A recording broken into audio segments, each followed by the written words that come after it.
Well, hey everybody, Andy Kvernen here with another Cornerstone Connection daily devotional.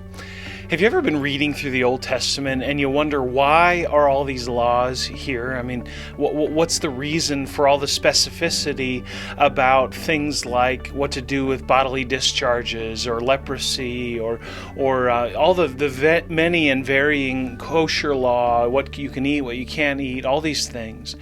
And it can be confusing sometimes when we're approaching the Old Testament. This is where we are in our Bible reading plan. We're in the book of Leviticus, and we're reading all this stuff that's very specific and very prescribed, and it can be a bit overwhelming. But we come to a place in Leviticus chapter 20 that I think is so helpful and is so illuminating on the reason that God gave His people, the Israelites, for this time, such specificity about what they should do and what they shouldn't do.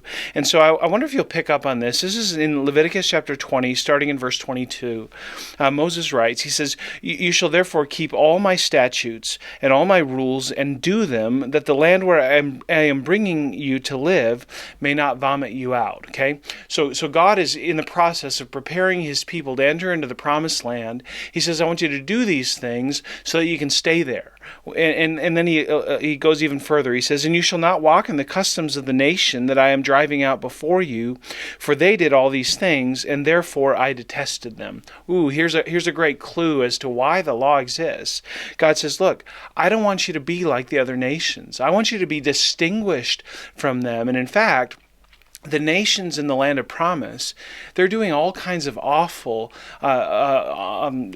sinful, despicable things. They're sacrificing their children to idols. They're engaging in ritual prostitution. They are far from doing the things that God had designed for His people to do and to live in the ways that God had designed His creation to live. As a side note, sometimes we get a little bit distracted because we ask, well, how could a good God ask His people to do such violence against the nations that inhabited the promised land? How could that be? Well, the reality is these nations were so far from God. They were so far from even doing that which we would understand as that which is just and right. Even if you take God out of the equation, our society says you don't sacrifice children to idols. God was right in bringing justice to these nations. And so He says, I don't want you to walk in the same customs that these nations are. I want you to be distinguished. He says in verse 24, "But I have said to you, you shall inherit their land, and I'll give it to you to possess, a land flowing with milk and honey.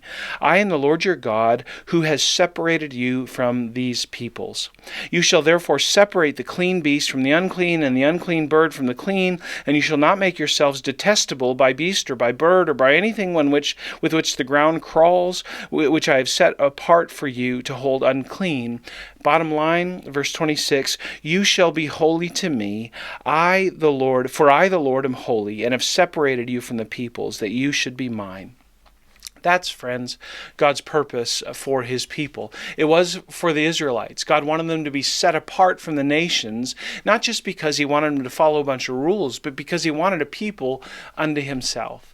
And in fact, that's why He sent Jesus. He sent Jesus to extend that gospel invitation, that good news invitation, to go even beyond the Israelites, but to also to you and to me, that we might be a people set apart for Him. Now, how are we set apart for Him today?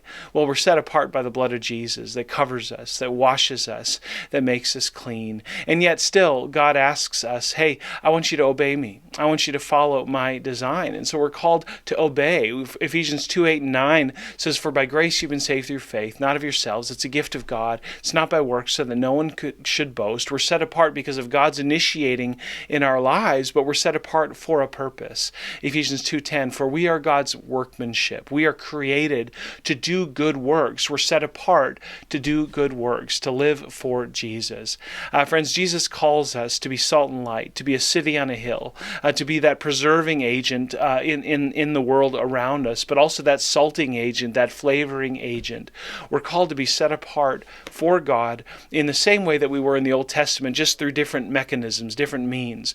But the purpose is really the same, to be set apart for God, to be a light for God to the nations around us. How are you functioning as one set apart, as called to be holy today? Are you living for Jesus? Does your life demonstrate the teachings of Jesus in every aspect of your lives? Could the world look at you and say, hey, there's something different, there's something distinguished about that person, the way that person loves, the way you love, the way you treat other people, the way you hold yourself, carry yourself in front of the world? Could they say that person is set apart, is distinguished? May that be true of us today and always. God bless you, friends. Have a great day, and Lord willing, we'll see you again soon on the Cornerstone Connection Daily Devotional.